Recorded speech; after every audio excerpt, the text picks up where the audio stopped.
How's it going, everybody? Welcome back to the Iowa State Daily Sports Weekly podcast. I'm your host, sports editor Brett Twellmeyer. I'll have my co-hosts introduce themselves. What's up, guys? Assistant sports editor Pavel Markovic back with you for another round. Sports reporter Caden Storm. As you can tell, we're recording this on Halloween. Like, not just the week of, it is Halloween when we're recording this. Cal Norton Jr. I'm Batman. And I'm head coach Matt Campbell. Allegedly. But we're excited you guys are going to join us again.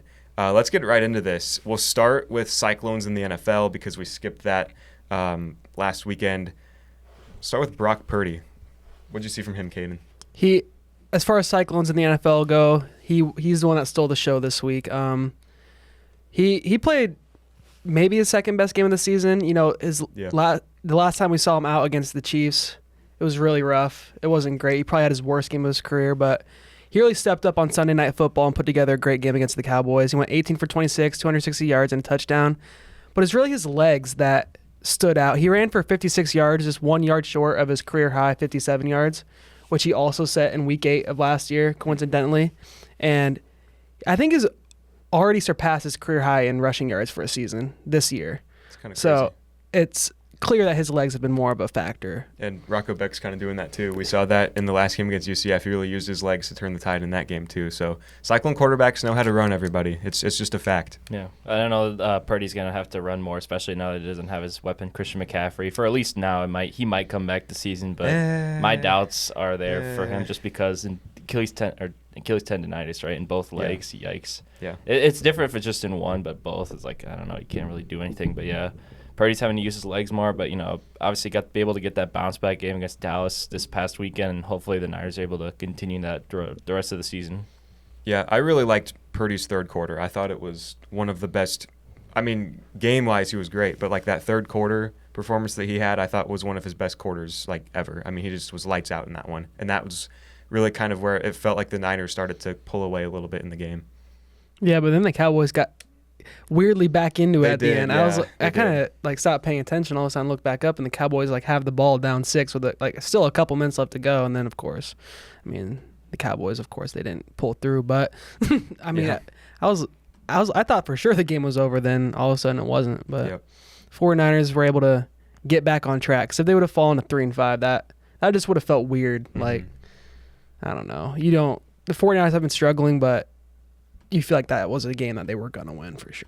Right, and to have them be, the reigning NFC champions and to be in that big of a hole halfway through the season would be just weird.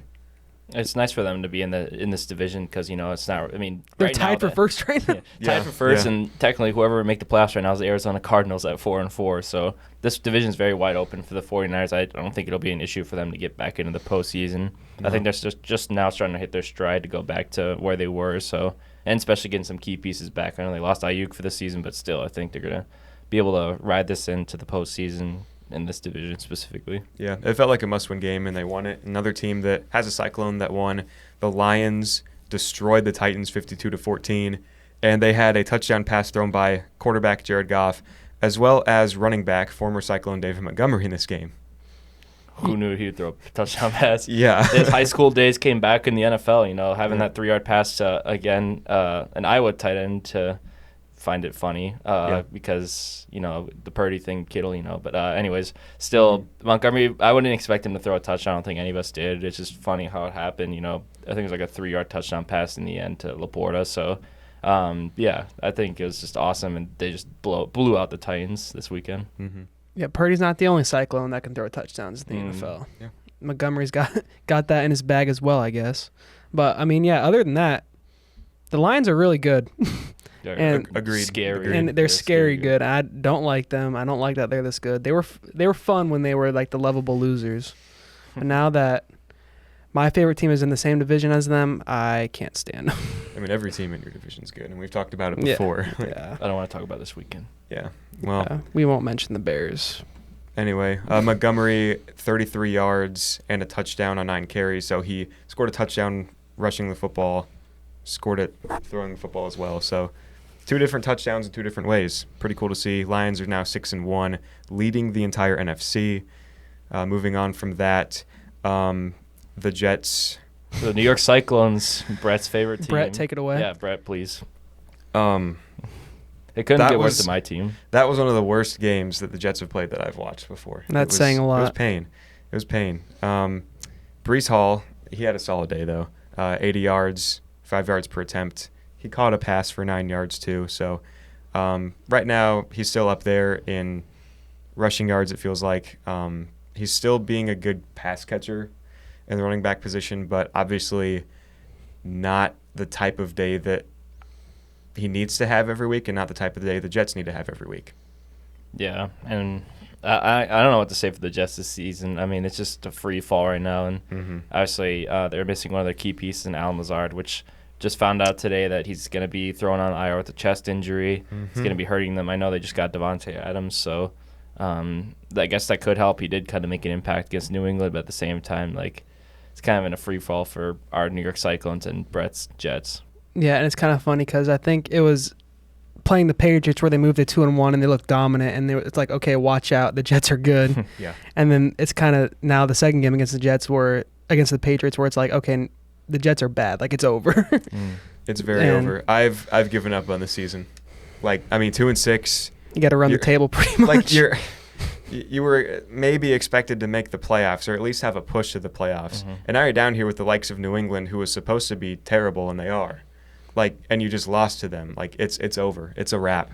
On to 2025. And is like Rodgers is what, 40?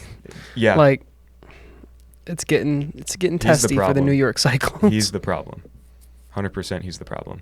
It's a good thing for us, Caden, that we're seeing Aaron Rodgers fail like this. It is. It's very glorious nice. Times. I hate it. Hopefully I'm sorry it's on your team, Brett, but it just happened to be like that. Hopefully he doesn't follow the same career path as Brett Favre. I don't want him on the Vikings. And Jordan loves following that path, throwing a lot of picks with touchdowns. So yeah, we had a few other Cyclones that did play this weekend as well. Xavier Hutchinson had 1 catch for 19 yards in the Texans' win over the Colts.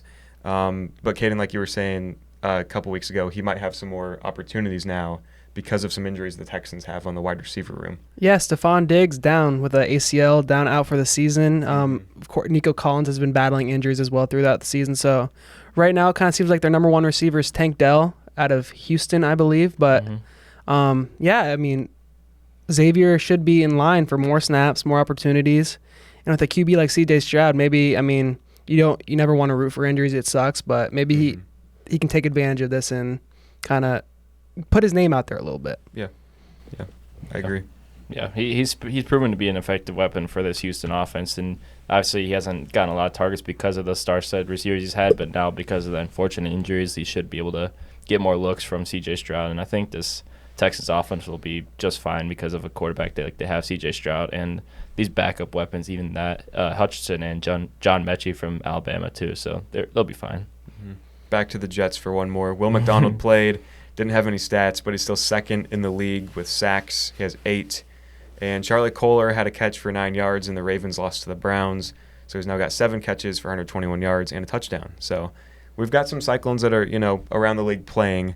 We've got some that are making more impacts than others, but all around there's a lot of good with the Cyclones in the NFL. There's a good handful of guys who are doing something every week. Yeah, it's really good for the university to be able to see these guys perform really well on the biggest stage in the football world. So, yeah, I mean, just phenomenal seeing, obviously, like, some players are doing better because they have bigger roles, but now some players, like, have little roles but still try and compete every day. So I think it's just a great time every week that there is an NFL game that Iowa State will be shown. Yeah. One guy who probably won't show up for a while, though, is Allen Lazard, just because he is on IR for the next 4 weeks, which is going to suck, but it is what it is, I guess. Injuries are terrible. A lot of injuries this year, though. Not just from Is TJ Tampa on IR as well? I think I saw that this week. Yeah, unfortunate. Yeah, especially for rookie seasons. Yeah. Well, that'll do it for Cyclones in the NFL this week. Now, jumping into kind of the meat of the episode, Iowa State back at home this weekend. The bye week is done. They will host Texas Tech on Saturday. The game will be at 2:30 on ESPN. Guys, what do you think about Texas Tech? They're kind of a weird team. They started slow-ish and then got hot, and now they're bad again. Like, what's going on? I don't even know. I couldn't tell you, but the one thing like the UCF game just watching out for is the running game. Taj Brooks will probably make, because I think I've read a stat where he's like, I think he might, I could be wrong on this, he might have 100 yards in every game so far. He leads the Big 12 in rushing yards per game. That also, yeah. So, yeah, this is going to pose another type of threat like R.J. Harvey. I know Texas Tech doesn't really have the dual-threat quarterback like UCF had with Ja'Kurrie Brown, but still, Taj Brooks will be another problem for the Cyclones defense. Yeah, I have no doubt that he'll get over 1,000 yards in the season after this game because he's already at 925, and he's only played in 7 of Texas Tech's 8 games. So odds are he's going to definitely pass the 1,000-yard mark when he's done. But, I mean, that doesn't mean that Texas Tech's going to win the game. It's just a stat that will likely happen. Especially against Iowa State's defense, who's second to last against the run in the Big 12. Yeah, and looked absolutely abysmal. Against R.J. Harvey and UCF. Yep. So that, I mean, I wrote about that in my game preview. That's going to be where they have to step up. Because we've talked about it all. I mean, from the very first game, it was noticeable. Against North Dakota, it was noticeable. And that's what we've talked about. And, again, I think that has to be the focal point, stopping Taj Brooks, because R.J. Harvey almost single-handedly beat Iowa State. Oh, yeah, for sure. And that all kind of could stem from a guy like J.R. Singleton, that captain who's on the defensive line for Iowa State. He does have the most tackles this season of the defensive linemen on the Cyclones, so he's going to be the first line of defense. And then after that, you still have that linebacking core that's still young, still learning. And then once it gets to the secondary, odds are Taj Brooks might already have a first down by then. So it's got to start with the line. It's got to start with guys like Singleton, Onyedim. Everybody on the line has to come through and at least get a hand on him when he runs the football to start. Yeah, and I feel like just not even like even in terms of talking the defense, like if Iowa State wants to stay undefeated and reach that 8-0 mark, which hasn't happened, by the way, first time that will happen in program history if they are able to get it done on Saturday, it has to start with Rocco Beck not making those mistakes like he did against UCF. True. He did not, just like safe to say, he did not look good against that Knights defense. In terms of passing, obviously he made up for it with his legs, but still he did not get it done through the air. He missed a couple of throws that could have comfortably had this game in hand, but instead, he was able to pull it out in the end, but I feel like it starts with him against a bad Texas Tech defense. Yeah, like you just said at the end there, luckily this is not a good Texas Tech defense. This is a bad Texas Tech defense, especially against the pass. So I think if Rocco Beck wants to bounce back from what might be his worst performance throwing the ball, not on the ground because he's great on the ground, but just purely passing-wise, it might have been his worst game in the last 2 years he's been a starter. I think this is the defense to face if he wants to bounce back from that. So what you're saying is we should get the usual Knoll gets his yards and then Higgins scores a touchdown probably? I would put a lot of money on that. And then some. Oh, yeah. I don't think Beck's going to go under 50% completion in this game. No. As I say, I feel like Beck should have at least like 300. I could see 400 too, just because of Texas. I mean, if it becomes 400 might be a stretch. If it's an offensive shootout because of what Texas Tech is able to do on their side of that ball on offense, I could see it. But if not, then like 300 most likely. Yeah. Another guy that I'm going to keep an eye on this week is Tyler Moore, one of the tight ends, just because we saw Bramer go out with an injury in the last game. I doubt he's going to see a whole lot of time if he does at all in this one. Tyler Moore has at least one catch in the last 3 home games. This is a home game, so I wouldn't be shocked if Tyler Moore kind of has a bigger presence in this game because of that, knowing what the defense of Texas Tech brings, and now that Moore will likely be the tight end number 1 this week too. And I know he's been, like, at least this year and last year, he's been dealing with a lot of injuries, but when he does play, he is effective when Bramer's obviously not being targeted. So I like a guy like you said, Tyler Moore, to really show on this game, and even Steve O'Klotz, another tight end, and Gabe Burkle too. So I would know with Ben Bramer's injury, who knows?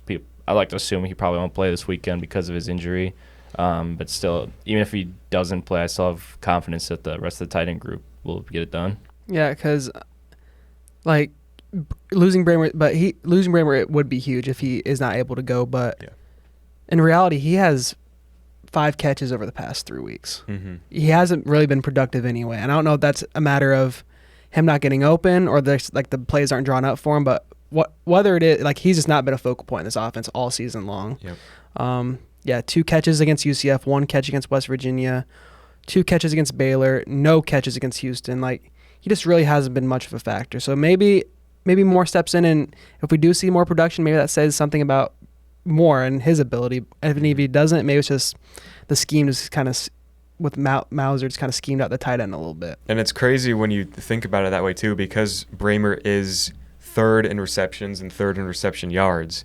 So the fact that like obviously he's way behind Noel and Higgins. And he only has 10 catches. Yeah. And he's third in receptions. Yeah, it's insane. Like the fact that there's literally only been 2 pass catchers the whole year that have really done anything. And like we've talked about it before with Mauser still, being that guy for the tight ends coach. Why aren't they being used more? I just don't get it. Is it just Rocco being comfortable with the Jays, or is but then that worries me for next season though, because you're going to lose Higgins and Noel. Both of them are gone. Yeah. Like, what are you going to do after that? Bramer's your top guy. None of the other receivers have like 8 catches. I mean, the most is 6 with Eli Green.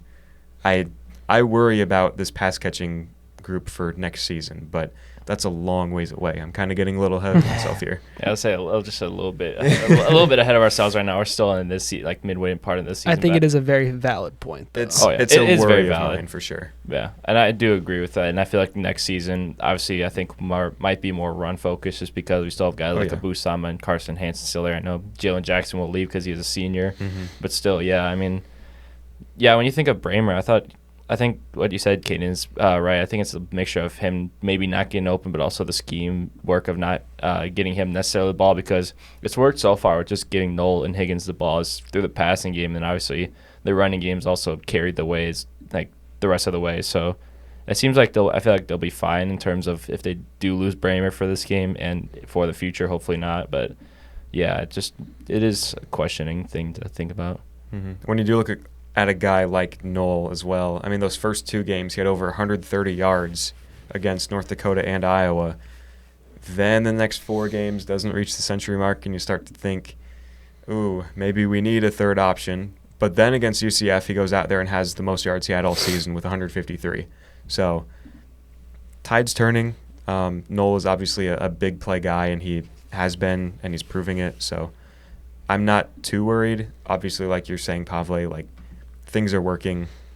They have it figured out. Obviously, it's why they're 7-0. So, yeah, I think it's weird though. Yeah, they've done a really good job with adjusting, and I feel like we talked about even more about Noel. Like, even if he doesn't perform the well, it doesn't get his yards like we think he would, over 100 yards. He still will be ready when his moment is called in the end. And yeah, I feel like this shouldn't be a problem of losing a guy like Bramer and just being able to adjust. I feel like this group will be intact. Yeah. How about the Texas Tech defense, though, kind of diving in on them? Like, we know that they're terrible at defending the pass, but the guy that I think is going to have the most problems for the Iowa State offense is linebacker Jacob Rodriguez. He leads Texas Tech in total tackles with 70. He has 1 sack on the year, but it was for 16 yards, which is massive. 3 pass deflections, 2 forced fumbles, and a fumble recovery. I mean, this guy is going to be everywhere, and Iowa State has to definitely watch out for him. Yeah, I feel like Rocco Beck, he hasn't got an interception this year, but I feel like if he tries to throw over the middle, this could be a guy to try and nab his first interception of the season. And like you talked about, he is a playmaker on that defense. And while the Texas Tech defense has not looked good this year, to say the least, but still they have a guy like Rodriguez to cause some problems if they do that against the Iowa State offense this Saturday. Yeah, and it's just like Rocco's just got to avoid those mistakes. And a guy like Rodriguez that's experienced, that is all over the field, is the type of guy that can bait you into those mistakes. And that's what, if Rocco can avoid that, those like kind of weird fluky mistakes that just somehow, even against Baylor that won at the end zone at the end of the half, remember that one?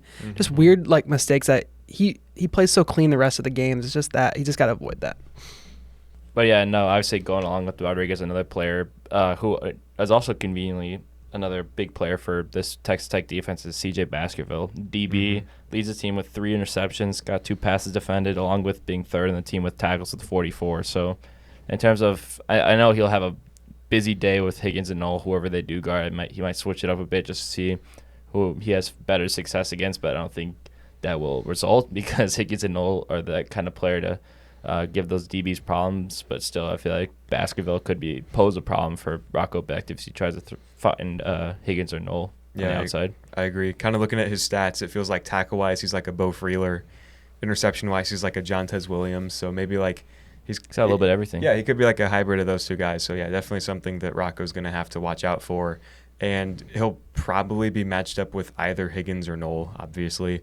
So it's just going to be a battle of how can those guys work around him and try and get some of those 50-50 balls that may or may not get thrown by Beck this weekend. Yeah, there's another guy, too, I just noticed, Chapman Lewis, also has 3 interceptions as a DB on Texas Tech. So yeah. I feel like those two guys will mainly be on Knoll and Higgins because they are able to have that ball hawking ability to try and nab an interception off Rocco Beck. So I feel like it's going to be on Rocco to tweak his game a little bit because I know it was nice to have this bye week for him to like reset a little bit, get his passing game back in focus after the UCF one. So hopefully you should clean up those mistakes this Saturday. Mm-hmm. And you have to. How many of those picks do you think though come just because of how much the opposing team's just throwing it into that secondary because they know it's open, because they know they have the opportunities? And I mean, of course, credit to them for like coming up with those interceptions, but I wonder how many of them maybe jumping routes instead of ending up an interception ends up in a double move for a touchdown. That's true. Right behind them. So, and I think that's where like Noel, because it seems like Noel once every 2 games, like every other game, is streaking down the middle of the field for a 70-yard touchdown. And I feel like we could see not 1, maybe 2 of those types of plays in this weekend's game. Yeah. Those types of plays to Knoll and then maybe like some, I don't know, fades to Higgins in the back of the end zone or something. That's probably how they're going to score a lot in this game. But another thing that's interesting to me, Iowa State, we talk about a lot how good its defensive back room is. It looks to be that way with Texas Tech, though, but that may just be because of their inability to defend the pass, and that's why they're getting so many tackles. But 7 of the top 9 Texas Tech defenders in total tackles are defensive backs. So that's not what you want to see. Yeah. That's kind of scary. So they might give up a lot of yards, but it seems like they get on it and they get those tackles. So yeah, it seems like the D-line doesn't really get a chance to get a lot of tackles because the opposing offenses are finding so much success in the passing game that they don't even have an opportunity to pass the ball. So I feel like Iowa State will still kind of go out there, maybe a little bit more run focused, just to see what that D-line does against this Iowa State team or the Texas Tech team. And passing wise, yeah, we should see a lot more defensive back tackles and linebackers in this game. Yeah. Do we know what uniforms Iowa State's wearing yet, or I no? don't think so. Okay. I was just wondering that. So no. I do think not it'll probably believe. be released tomorrow or Saturday morning. Yeah. I'm kind of hoping we get a new combo for this season because I'm kind of sick of the red helmet, red, white that we've seen normally at home. I think it might just be the normal home. I feel like just against Texas Tech, or we could bring out the, maybe one of those combinations of the white and blacks, or I don't know. They could have a chance to mix it up. Yellow pants. We're waiting for an away game. Yeah. Might do Kansas for that one next week. You never know. Yeah. It's an away game. Maybe Utah, just because the colors are similar and the yellow could differentiate between them. But I'm hoping for a white, red, white. Me too. That too. Yeah, that's another one we haven't seen yet. I'd like that this weekend. And then Texas Tech comes out in like, I don't know, black, white, black or something. Yeah. That'd be cool. Black, white. Yeah. Cool. You know. Yeah. And I feel like they're gonna roll out every combo that they've at least taken pictures of this year. You think, right? Running out of games. You're running like yeah. I think it already might be too late to get the combos out. Especially those away games like Iowa, Houston, and West Virginia. They roll out the same away uniforms. Nothing changed. So hopefully they change it up with the final two away games with Kansas and Utah. I just don't get why you'd advertise all of the uniform combos and then not wear even like half of them. It just doesn't make any sense to me. Like you're saying like, okay, we have these uniforms that we can wear and that they're new for the season, but it's like, where are they? Where are they? Especially like the black and white ones, you know, like with their combos, like of they had the blackout uniforms and they have the whiteout uniforms, but like when they intertwined those, they had pictures of the players wearing those, but it's like, are you going to wear them? I don't get it.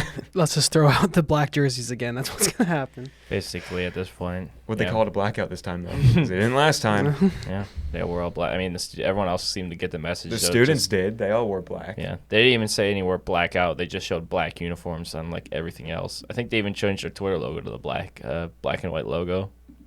That might have been the uni tracker page. Oh, it might, yeah. But Yeah. still, I feel like, yeah, the people got the message. Obviously, not everyone did because, you know, they would have said blackout and everyone would have showed up. But there was a good amount of people in black, attire. Yeah. At the game. Especially in a night game, too. So, yeah, that's yeah. what made sense. So, yeah, I don't know. I just don't get it. It's weird. Maybe the K-State game will be the true blackout game or something. I don't know. Yeah, but that's too far ahead. Or maybe they ran out of theme games already and they're like, let's just wear the uniforms and just wear them. Yeah. Well, we'll find out soon what Iowa State plans to do. I'm assuming they're going to go back to their normal home, though, like the red and white. Mm-hmm. I just want to see the white helmet at some point this year. Like the regular white helmet with the regular logo. Yeah, not the white and black. Yeah. It's my favorite of the white helmets. Yeah. But then, or of the helmets, I guess. True, yeah. But then jumping into Texas Tech real quick, another big question is Baron Morton. He's questionable for this game. True. Their starting quarterback got injured in the TCU game. I think it was his non-throwing shoulder he injured. Mm-hmm. I think, Caden, you said in your preview that he might not play. I'm not sure if that's changed, or Brett. It has. It looks like he will play. He will play. It looks like they had him listed as questionable, and then now it's listed as probable, which means he's probably going to play. But yeah, that's something that obviously you guys heard him, Campbell talk about at his press conference, that it might not even really matter who the Texas Tech quarterback is. Yeah. It's the system that they run there is very quarterback friendly. It's very run and gun. Like, they're just going to go fast. They're going to throw the ball all around the yard. And their backup quarterback came in last week and did a great job. Mm-hmm. I mean, despite the loss. But so I don't know how much it would have really mattered. But yeah, it looks like Morton's going to play this week. You kind of wonder, though, with him probably not being at 100%, is that going to limit him in any way? And would Iowa State be able to take advantage of it? Because I feel like they will. Like, we know how good the secondary is at forcing turnovers, getting interceptions, especially late in the game when you look at a guy like Jontez Williams. But, again, Morton's a guy who has experience. He's been there before. I mean, his touchdown-interception ratio is really good, 17-3. So, obviously he can get it done, but knowing what Iowa State's secondary can do and the fact that Morton probably isn't 100%, I like the clones in the Texas Tech offense versus the Iowa State defense. You know what, Texas Tech, yeah. And even, Texas Tech has those receiver options because I think they have like three guys with basically 400 yards. I know one of the guys is 395. They can basically call it 400. I know he's 5 yards short, but still, they still have the weapons on the outside to make those things kind of happen. But it's going to be hard for, a guy like Jontez Williams to continue his interception streak going into this game just because of Morton's ability to not really turn over the ball a lot, but still, if I feel like the secondary, like you said, would still be able to cause some problems. Maybe another guy still gets an interception off him, just maybe not Jontez. So he's a very different archetype of quarterback that Iowa State really hasn't faced this year yet. It seems like everybody outside of Cade McNamara at Iowa has been like this dual threat run around but this guy's a true pocket passer. He doesn't run the ball at all.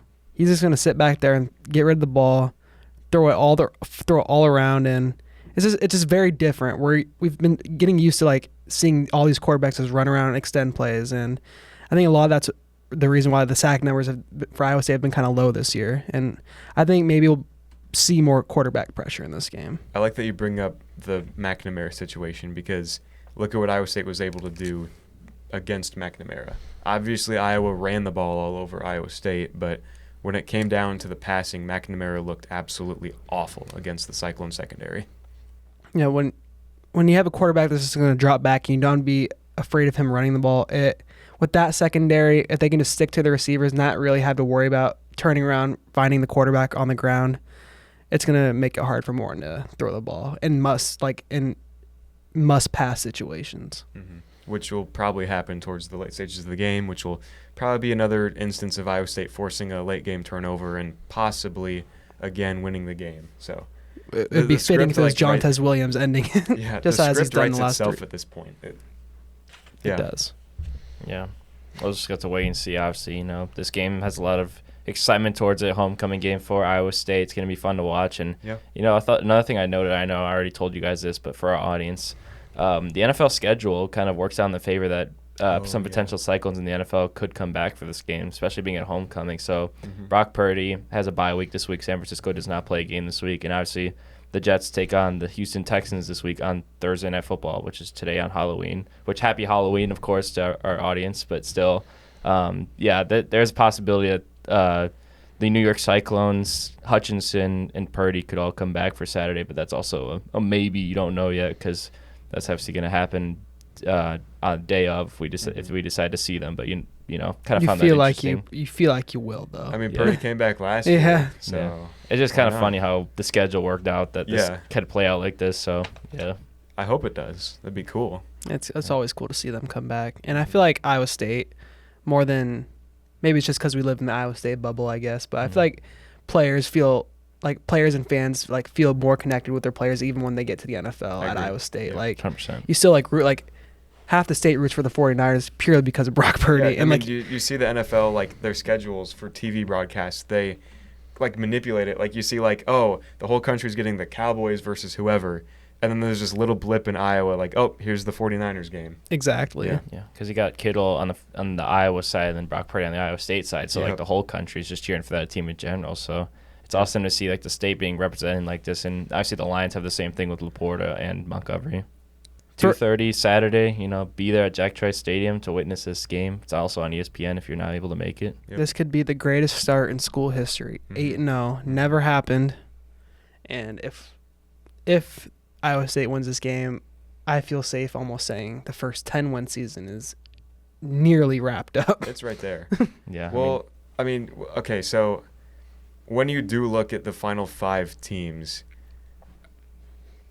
I feel like they're all pretty similar in terms of ability to win or maybe to even get upset. I feel like they're all kind of right around the same skill level. Texas Tech and Cincinnati have grown this season. They're definitely better than I thought they would be. Kansas and Utah kind of fell off, but Kansas is probably the best 2-6 team ever. And Utah has sneaky been the worst team in the Big 12 since Cam Rising got hurt. Yeah, and then K-State's obviously good. I mean, they're K-State. They're always good. So still will be the most challenging game, I think, on the schedule. Yeah. Well, I mean, you could have said Iowa, too, but obviously we took down Iowa already, but Kansas State will probably be – at least we get to host them this year. That's a good thing instead of going to Manhattan like last year. Mm-hmm. It'll be a good game again for sure. Yeah. Probably will decide who makes the Big 12 championship. Yeah.